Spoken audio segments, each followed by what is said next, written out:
ठीक 1000 साल पहले महमूद गजनी के द्वारा श्री सोमनाथ मंदिर का विध्वंस किया गया था, जो 12 ज्योतिर्लिंगों में सर्वप्रथम माना गया है,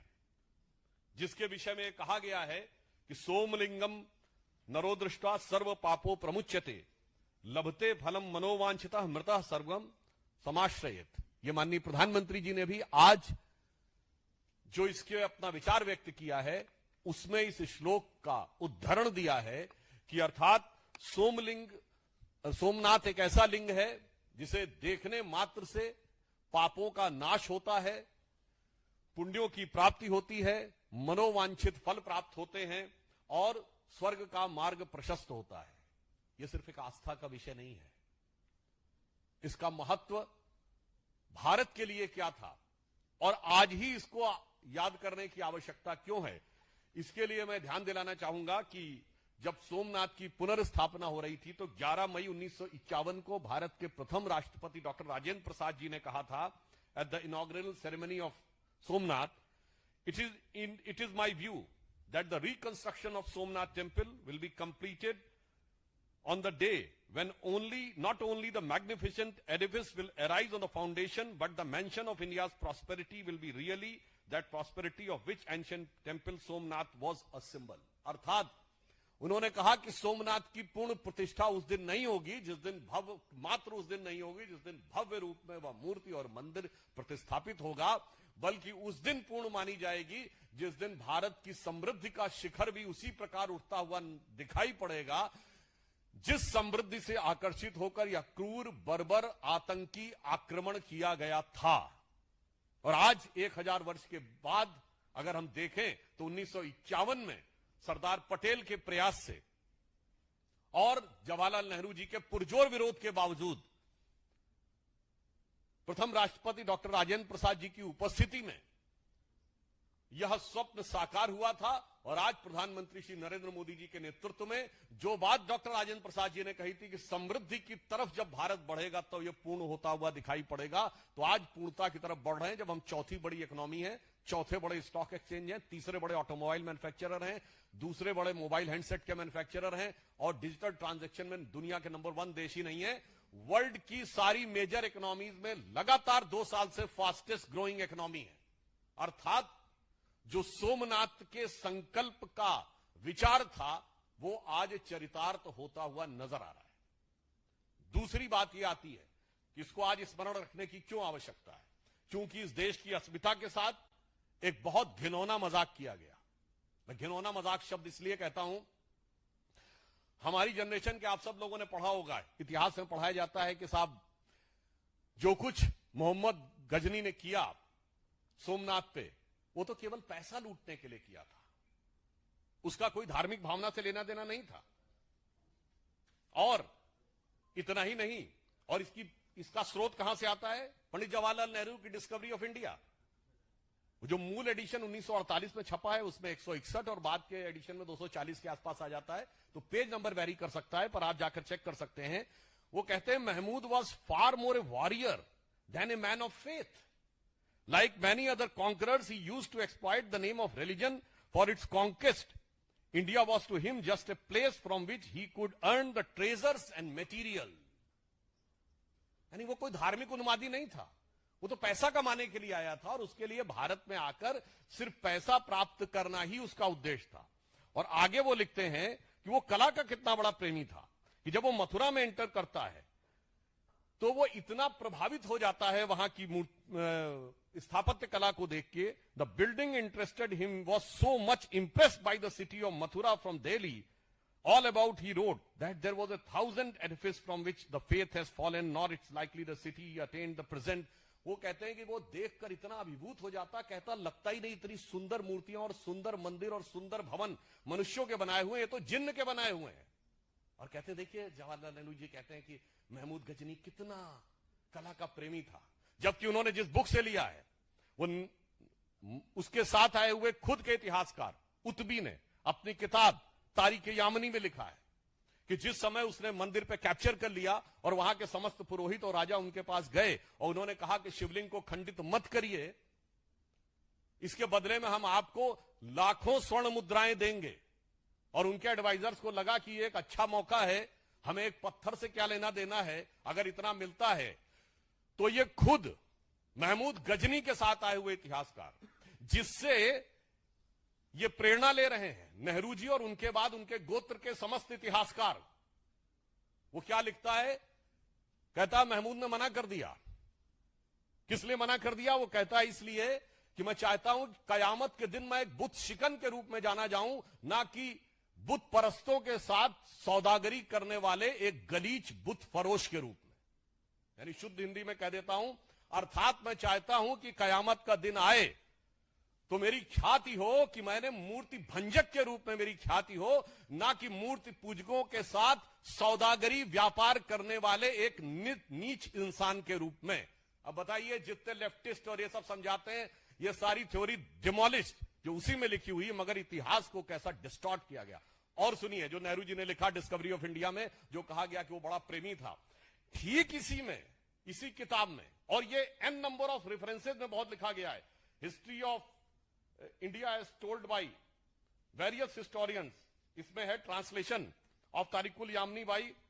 ऑफ द महमूद क्रॉनिकल्स, उसमें भी लिखा है कि जैसे ही वो मथुरा में देखता, पहले तो बड़ा प्रभावित होता, फिर कहता सारे मंदिरों और बिल्डिंगों को नष्ट कर दो।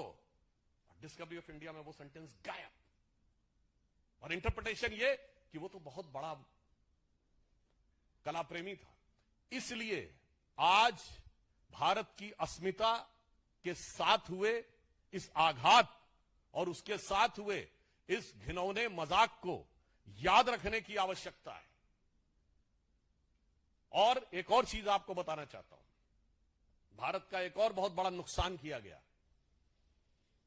वो क्या किया गया? आप सबने फिल्मों में डायलॉग सुना होगा। एक वो पुरानी फिल्म थी 1991 की शायद, जिसमें दिलीप कुमार और राजकुमार दोनों थे, जिसमें उनका हेलीकॉप्टर लैंड कर जाता है, तो कहता लो बंदूक मार लो, तो कहता नहीं हम तुम्हें मारेंगे और जरूर मारेंगे, मगर तब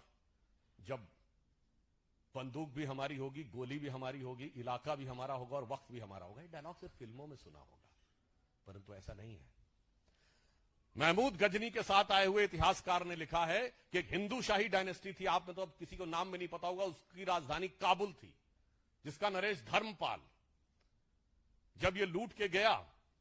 और धर्मपाल से युद्ध के बाद भी वो गया और आज के जो कजाकिस्तान की तरफ, और उसे पता चला कि तुर्क राजाओं ने महमूद गजनी को घेर लिया है। तो अलबरूनी ने लिखा है, अलबरूनी ने लिखा है, क्या लिखा? उसने कहा जब घेर लिया है तो वो धर्मपाल उसको कहता है कि मैं 2000 घुड़सवार, 10,000 सैनिक और 100 हाथियों के साथ तुम्हारी मदद करने को आने को तैयार हूं, मगर किस लिए? इसलिए नहीं कि मैं तुम्हें बचाना चाहता हूं, इसलिए कि तुम्हें मारने का संकल्प मैंने लिया था, तो मैं अपने अलावा किसी और को तुम्हें पराजित करते हुए और तुम्हें मारते हुए नहीं देखना चाहता। ये वो चीज थी जिसने भारत को बचा के रखा, ना कि एक गाल के बदले दूसरा गाल आगे कर देने के सिद्धांत ने। इसलिए इसी के लिए श्रद्धेय अटल बिहारी वाजपेयी जी ने पूछा था, आज सोमनाथ जो दिखाई पड़ रहा है, माननीय प्रधानमंत्री जी ने जिन भाव की अभिव्यक्ति की है, वो दर्शाता है कि भारतीय संस्कृति की वो जीवनी शक्ति थी, वो संघर्ष शक्ति थी, जिसने दुनिया के सबसे बर्बर आक्रमणों को भी झेल कर अपने को बचा के रखा, जिसके लिए अटल जी ने लिखा था कि दुनिया का इतिहास पूछता रोम कहां, यूनान कहां है, घर घर में शुभ अग्नि जगाता वो उन्नत ईरान कहां है, दीप बुझे पश्चिमी जगत के छाया जब बर्बर अंधियारा, तभी चीर कर तम की छाती चमका हिंदुस्तान हमारा। और जो चमक थी उसकी अभिव्यक्ति सोमनाथ के प्रथम ज्योतिर्लिंग में दिखाई पड़ती थी। मगर अफसोस 1835 में मैकॉले ने जो विष हमारे दिमागों में भरना शुरू किया, 2035 में प्रधानमंत्री जी ने कहा उस विष से मुक्त करनी है, उस विष का बहुत बड़ी विष बेल को काटने का प्रतीक सोमनाथ का मंदिर था। अब आप कहेंगे साहब बहुत इतिहास की बात हो गई, आज के कॉन्टेक्स्ट में क्या है? तो यह भी मैं बताना चाहता हूं, आप सभी लोग, विपक्ष के लोग बहुत बोले थे कि डोनाल्ड ट्रंप ने ऑपरेशन सिंदूर के बाद भारत पाकिस्तान की मध्यस्थता की बात कही थी, और इसको लेकर हमारे विरोधी बहुत उछल उछल के बोल रहे थे। तो 11 मई 2025 को डोनाल्ड ट्रंप ने यह भी बोला था कि 1000 ईयर से इंडिया और पाकिस्तान के बीच की लड़ाई है और कश्मीर उससे जुड़ा हुआ मुद्दा है। तो मैं पूछना चाहता हूं, इन लोगों में से किसी ने सवाल किया कि 78 साल पहले बना हुआ देश में 1000 साल पुरानी लड़ाई क्यों है? ये वही 1000 साल की लड़ाई है जिसका 1000 साल आपको दिखाई पड़ रहा है। और ये मैं केवल अपने मन से नहीं कह रहा हूं। पूछिए पाकिस्तान की सरफेस टू एयर मिसाइल का नाम क्या है? Ghazni. Air to air missile का नाम बाबर। दूसरी मिसाइल का नाम गौरी। इसलिए जो इस देश में बैठकर मैकाले के मानस पुत्र और मार्क्स के मानस पुत्र, यानी जिनके दिमाग में एम फैक्टर बहुत घुस गया है, the Macaulay factor of 19th century and the Marxist factor of 20th century, और कुछ और भी आप लोग सोच रहे होंगे, तो आपकी बुद्धिमत्ता पे मुझे पूर्ण विश्वास है। तो उसका उत्तर भी एम फैक्टर ही है, यानी मोदी फैक्टर। जो मोदी जी ने आज इस विषय पे अपने विचारों की अभिव्यक्ति की है, राष्ट्र को उसे समझने की आवश्यकता है। और इसलिए मैं कहना चाहूंगा, प्रधानमंत्री जी ने यह बात कही है कि यह अमृत काल है 22 वर्ष का, और 22 वर्ष बचे हैं उसमें, 25 वर्ष का, और यह वो आधार बनाएगा जो 1000 साल तक भारत का मार्ग प्रशस्त करेगा। मगर उसके साथ साथ उन षड्यंत्रों, धूर्तताओं और कष्टों को भी याद रखने की जरूरत है जो हजारों साल से भारत पे हुए हैं। जो लोग ये कहते हैं कि मुगल आक्रमणकारियों के दौर में भारत में क्या क्या हुआ, तो उनके मैं बहुत डिटेल में नहीं जाना चाहता, सिर्फ इतना बता देना चाहता हूं कि एंगस, जो प्रोफेसर आरजी रमल ने डिमोसाइट बनाई है, जिन्होंने वर्ल्ड की हिस्ट्री का पूरा किया है, कब कब कितने लोग मारे गए, उसमें तुगलक के दौर में कितने मारे गए, खिलजी के दौर में कितने लाख मारे गए, मुगल के दौर में कितने मारे गए, कुल मिलाकर उन्होंने 60 मिलियन से 80 मिलियन लोगों के मैसेकर की बात कही है। विल डूरांड ने हिस्ट्री ऑफ सिविलाइजेशन में लिखा है, the Muslim conquest of India was not one of the bloodiest, he said was the deadliest. Colonel James Tod ने लिखा है annals and antiquities of Pakistan of Rajasthan में कि जब अकबर ने कैप्चर किया तो उसने 2980 किलोज के जनेऊ तोले, 2980 किलोज। आप सोच सकते हैं कि कितना था। ये किसने लिखा? फॉरेनर्स ने। इसलिए मैं कहना चाहता हूं, मजाक मत उड़ाइए। ये देश उसके बाद भी आज जीवित है, स्वतंत्र हुआ और उसके बाद प्रखरता के साथ आगे बढ़ रहा है अपनी उस शक्ति के कारण, जिसे समझिए और आश्वस्त रहिए कि आज जब पूरी दुनिया लड़ाई लड़ने में लगी हुई है, मैं देशों का नाम नहीं ले रहा हूं, सब एक दूसरे को के ऊपर आक्रमण करने और आधिपत्य में लगे हैं, उसमें यदि भारत का राइज हो रहा है तो इन मूल्यों को स्थापित करने के लिए हो रहा है, जो विध्वंस और हिंसा के खिलाफ होगा। India is all set to rise, not to dominate the world but to motivate the world.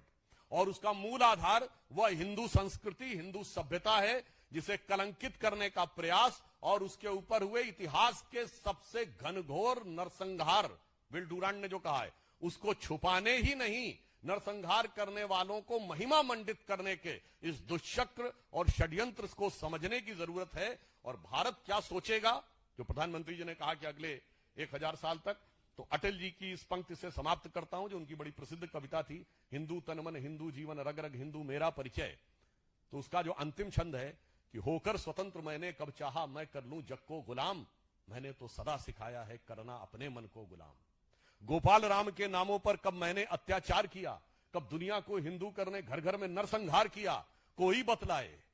बतलाए काबुल में जाकर कितनी मस्जिद तोड़ी, भूभाग नहीं शत शत मानव के हृदय जीतने का निश्चय, हिंदू तन मन हिंदू जीवन, रग रग हिंदू मेरा परिचय। धन्यवाद। और अब एक अन्य महत्वपूर्ण विषय पर मेरे साथी श्री शहजाद पूनावाला जी आपको संबोधित करेंगे। बहुत बहुत धन्यवाद सुधांशु जी। जय सोमनाथ से तो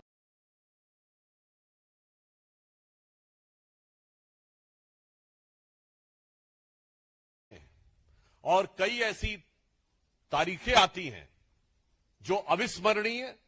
परंतु ऐसे असहनीय आघात दिए हुए होती हैं कि जिन्हें याद रखना इसलिए आवश्यक होता है ताकि भविष्य में उसकी कोई पुनरावृत्ति की संभावना न रहे। आज 6 जनवरी 2026 है। आज से ठीक 1000 साल पहले